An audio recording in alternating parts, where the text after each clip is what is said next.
నమస్తే. ఇన్నాళ్ళు నన్ను సపోర్ట్ చేస్తూ, ఎంకరేజ్ చేస్తూ మీ ప్రేమని నాకు అందిస్తున్న ప్రతి ఒక్కరికి కృతజ్ఞతలు. అలాగే ఈ వీడియో కూడా ఖచ్చితంగా మీకు ఉపయోగపడుతుంది. లైక్, షేర్ అండ్ సబ్స్క్రైబ్ చేసి మీ సపోర్ట్‌ని నాకు అందించండి. అలాగే ఈ వీడియో పట్ల మీకున్న అభిప్రాయాన్ని కామెంట్ సెక్షన్‌లో కామెంట్ చేసి తెలియజేయండి. ఇప్పుడు వీడియోని చూద్దాం. జ్యోతిష్య శాస్త్రం ఒక అద్భుతం. వేదాంగమైన జ్యోతిష్య శాస్త్రం అనేటువంటిది మానవ జీవన గమనానికి ఒక వరం. జ్యోతిష్య శాస్త్రం నీ జీవితంలో వెలుగునింపే ఒక భాష. ఆ భాష నీకు అర్థమైతే ప్రకృతి నీతో మాట్లాడుతుంది. అస్ట్రాలజీ నేర్చుకోవాలి అనుకునే వారికి అద్భుత అవకాశం. మురళీధర శర్మ గారి అస్ట్రాలజీ క్లాసెస్ అతి త్వరలో మొదలు కాబోతున్నాయి. 100% జాబ్ గ్యారంటీ. వివరాల కొరకు సంప్రదించండి. నమస్తే, వెల్కమ్ టు అవర్ ఛానల్. నేను పద్మిని. ప్రస్తుతం పాటు ప్రముఖ ఆధ్యాత్మికవేత్త, జ్యోతిష పండితులు కేఎస్ఆర్ గారు మనతో పాటు ఉన్నారు. మాట్లాడదాం. సార్ నమస్తే. సార్, ఏ రాశి వారికి అసలు యాక్చువల్ గా ఏ లగ్నం వారికి ఎవరు ధనాధిపతి అవుతారు అనేది చాలా వివరంగా తెలియజేస్తూ ఉన్నారు. అయితే ఆ ధనాధిపతి నిజంగానే మరి ధనాధిపతి అంటే డబ్బులు ఇవ్వాలి కదా, ఇవ్వట్లేదు, బ్లాకేజ్ అయ్యి ఉంది. ఏం చెయ్యాలి అసలు? ఎవరండి మా ధనాధిపతి? ఏ గ్రహం ఇవ్వబోతుంది, ఇస్తుంది అసలు ధనం అనేది చాలా వివరంగా మీరు ఆల్రెడీ తెలియజేస్తున్నారు. మేషరాశి గురించి మాట్లాడుకున్నాం. మరి వృషభ రాశి వారికి ఏ గ్రహం డబ్బులు ఇచ్చే పరిస్థితి ఖచ్చితంగా ఉంటుంది? ఏం చెయ్యాలి ఒకవేళ ఇవ్వకపోతే? రైట్. ఇక్కడ మనం వృషభ రాశికి గనక తీసుకుంటే గనక ధనాధిపతి బుధుడు అవుతాడు. అంటే ఇది వృషభ రాశి, దీనికి ధనాధిపతి బుధుడు అవుతాడు. సో ఇక్కడ ధనాధిపతి అంటే మనం చాలా సందర్భాల్లో చెప్పుకున్నాం, ఏ అధిపతి ఏ భావాధిపతి ఆ భావంలో ఉంటే గనక అది ఎంతో కొంత ఇబ్బంది పెడతాడు. సో ఇక్కడ ధనాధిపతి బుధుడు స్వచ్ఛేత్రం అయితే డబ్బులు అయితే వస్తాయి కనుక మిగలదు. సో ఖర్చు ఎక్కువ అయిపోవటం అనేది ఉంటుంది కనుక ఆ రకంగా మంచిది కాదు. కానీ బట్ అవసరానికి అయితే కనుక ఎప్పుడు డబ్బులు వస్తాయి. తర్వాత ఇక్కడ రెండోది వచ్చేప్పటికి ఏంటంటే ఈ వృషభ లగ్నం అనేది ఒకటి, తర్వాత కర్కాటక లగ్నం అనేది ఒకటి, రెండు కూడా ఎంతో కొంత వ్యాపార తాలూకు లగ్నాలు లేదా రాసులు. అంటే వీళ్ళు జీవితంలో ఒక్కనొక సందర్భంలో అయినా సరే, ఒక్కసారి అయినా సరే ఎంతో కొంత వ్యాపారం జోలికి వెళ్ళే అవకాశాలు ఉంటాయి. సరే, అది మళ్ళీ బాగుండకపోవడం అనేది మిగతా గ్రహాలు బట్టి ఉంటుంది. ఎందుకంటే వీళ్ళకి ధనాధిపతి బుధుడు అవుతాడు కాబట్టి, బుధుడు వ్యాపారకారక గ్రహం కాబట్టి వ్యాపారం మీద మోజు ఉంటుంది. సో ఇక్కడ రెండో ఇంట్లో ఉన్న డబ్బు అయితే వస్తుంది కానీ అంత మేలు జరగదు. మూడో ఇంట్లో అంటే కర్కాటకానికి బుధుడు కరెక్ట్ వాడు కాదు. అయ్యో, వృద్ధి చెందదా? మూడో హౌస్ అయినా కూడా మూడో ఇల్లు అయినా కూడా వృద్ధి చెందదు. సో ఆడవాళ్ళు ఆడబంధువుల వల్ల చికాకులు ఎక్కువ ఉంటాయి. లేదా ఈ శుక్రుడు అనేవాడు అనేది భౌతిక సుఖాలకి కారకుడు కాబట్టి ఫాల్స్ ప్రెస్టేజ్కి పోయి కొన్ని సుఖాలు కొని తెచ్చుకుని ఆ రూపాయన నష్టపోవటం అనేది ఉంటుంది. తర్వాత లేదా మనం ఇందాక చెప్పుకున్నాం కదా, వ్యాపారం సూట్ కాదు, మిగతా రాసులు బట్టి కానీ నడిచే దశలు బట్టి కానీ అప్పుడు ఆ డబ్బునంతా పోగొట్టుకోవటం అనేది ఉంటుంది. సో అందుకని ఇది కూడా అంత కరెక్ట్ ప్లేస్ కాదు.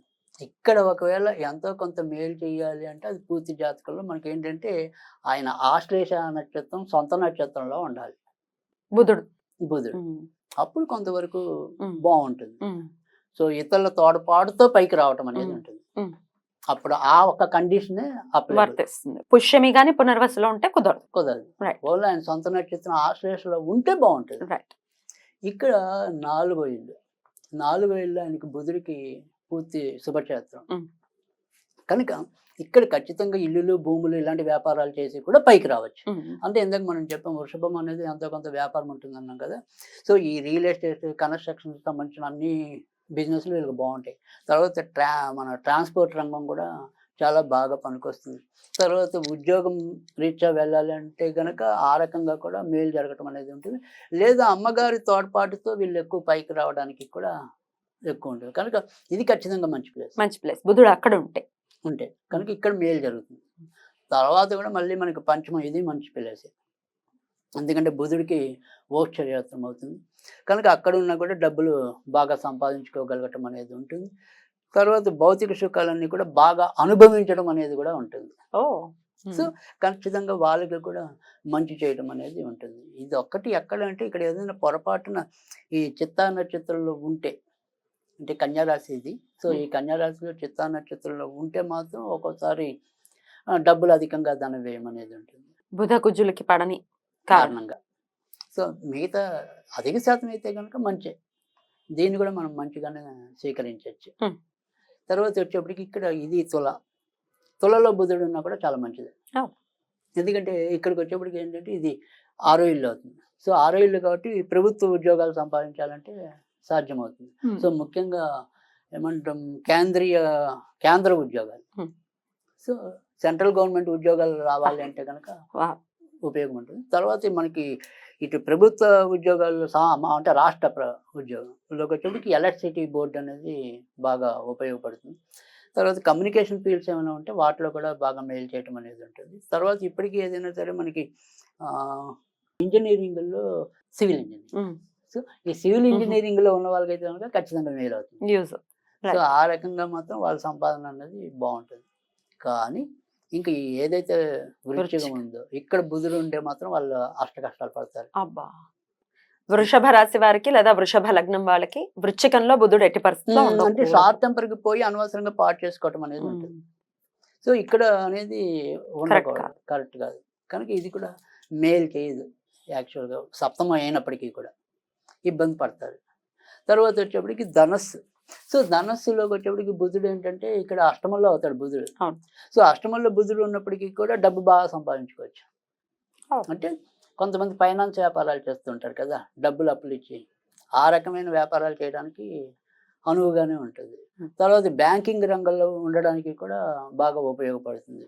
కనుక ఇక్కడ ఉంటే కనుక పెద్దగా ఇబ్బంది ఏమి ఉండదు. ఏమైనా వస్తే చిన్న చిన్న అనారోగ్య సమస్యల వల్ల కొంత ఖర్చు అవ్వచ్చు, కానీ ఇది కూడా మంచి ప్లేస్. తర్వాత ఇంకా ఎలా చూసినప్పటికీ కూడా ఆ 3 స్థానాలు కూడా ఎంతో కొంత మేలు చేయడం అనేది ఉంటుంది. ఎందుకంటే ఇది వచ్చేప్పటికి భాగ్యస్థానంలో బుధుడు అవుతున్నాడు, ఇది వచ్చేప్పటికి రాజ్యస్థానంలో బుధుడు అవుతున్నాడు. ఇక్కడ నీచపడినా కానీ లాభాధిపతి అవుతుంది. సో ఇక్కడ మీకు ఏంటంటే రేవతి నక్షత్రంలో ఉంటే కనుక మీనంలో అప్పుడు చాలా అద్భుతమైన యోగం ఉంటుంది. సో అందుకని అది ఆయన నక్షత్రంలో ఉంటే హ్యాపీ, రైట్, ఇంకా బాగుంటుంది. అంటే నీచ కదా, నీచ కాబట్టి మనం శ్రమ ఎక్కువ అనేది, లాభం అనేది తక్కువ ఉంటుంది, కానీ అసలు రాకపోవటం అనేది ఉండదు. సో పూర్తిగా వ్యతిరేకం కాదు. అదే ఇక్కడ బుధుడు ఉన్నాడు అనుకోండి, మకరము కానీ కుంభం కానీ ఫస్ట్ మిడిల్ ఏజ్లో కొంతవరకు ఇబ్బందులు ఉంటుంది. ఎందుకంటే ఈ 2 శనికి సంబంధించిన రాశులు కాబట్టి ఈ ధనం సంపాదించడం అనేది కొద్దిగా లేట్గా ఉంటుంది. అంటే అప్రాక్సిమేట్లీ 30+. ఓకే, ఏజ్ 30+లో ఈ మకరంలో కానీ కుంభంలో కానీ ఉన్నప్పుడు బాగా సంపాదించుకోవడం అనేది ఉంటుంది. తర్వాత కొంతమంది ముఖ్యంగా కుంభంలో ఉన్నప్పటికీ ఏంటంటే అది రాజ్యస్థానంలో బుధుడు కదా, వీళ్ళు ఒకసారి ఇండస్ట్రీలు ఇలాంటివి కూడా పెట్టి యోగించవచ్చు. కనుక మనకి యాతావాత పనికిరాంది ఎక్కువ అయితే కర్కాటకం ఒకటి కనపడుతుంది, వృశ్చికం ఒకటి, మరి మేషం కూడా మనకి మంచిగా ఉంది, వ్యయాధిపతి కదా, వ్యయంలో ఉంటాడు కాబట్టి మేషం కూడా. అంటే కుజక్షేత్రాలు అసలు ఇప్పుడు కూడా బుధుడికి అంత ఆశించినంత మంచి ఫలితాలు ఉండవు. సో మేషంలో ఉండకూడదు, వృశ్చికంలో ఉండకూడదు, కర్కాటకంలో ఉండకూడదు. కర్కాటకంలో ఆబ్వియస్ గా, రైట్ కదా. ఈ అలా ఏదైనా సరే మిగతా రాశుల్లో ఉండి కూడా మీరు మనం ఇందాక ఇంకో రాశిలో చెప్పుకున్నట్టు ఇక్కడ ఒకవేళ బాగుండకపోతే ఏం చేయాలి, బుధుడికి సంబంధించిన వాళ్ళకు మనం ఏం రెమెడీ చేస్తే డబ్బులు రావాలి. సో అలా చూసినప్పుడు ఏంటంటే ఖచ్చితంగా మీకు తెలిసిన చిన్నపిల్లలు అంటే 8 ఏళ్ళలోపు ఆడపిల్లలు ఎవరైనా ఉంటే వాళ్ళకి బుధవారాల పూట కొద్దిగా గోరింటాకు పెడితే ఖచ్చితంగా మంచి జరుగుతుంది. ఒకవేళ అలా ఆడపిల్లలు మనకి దగ్గరలో అందుబాటులో లేనప్పుడు ఇంకో సింపుల్ రెమెడీ ఏంటంటే కొన్ని బుధవారాలు పట్టిక అని మనం ఇప్పుడు ఇంటికి వాడుతూ ఉంటాం కదా, ఆ పట్టికతో ముందు పళ్ళుతాం, తర్వాత మామూలుగా పళ్ళుతాం. సో ఆ రకంగా చేసినా కూడా బుధ గ్రహం అనేది శాంతి ఇచ్చడం అనేది ఉంటుంది. ఇంకా 3వ రెమెడీ మనకి వాగుడు గాయాలు ఉంటాయి, వాళ్ళకి చాలా ఇబ్బంది జరగడం అనేది అయితే ఉంటుంది. చాలా బ్యూటిఫుల్ గా ఎక్స్ప్లెయిన్ చేశారండి, చాలా వివరంగా ఎక్స్ప్లెయిన్ చేశారు. Thank you so very much. ఇక నెక్స్ట్ ఎపిసోడ్ లో మిథున రాశి గురించి లేదా మిథున లగ్నం గురించి మాట్లాడుకుందాం. థ్యాంక్ యూ అండి, నమస్తే.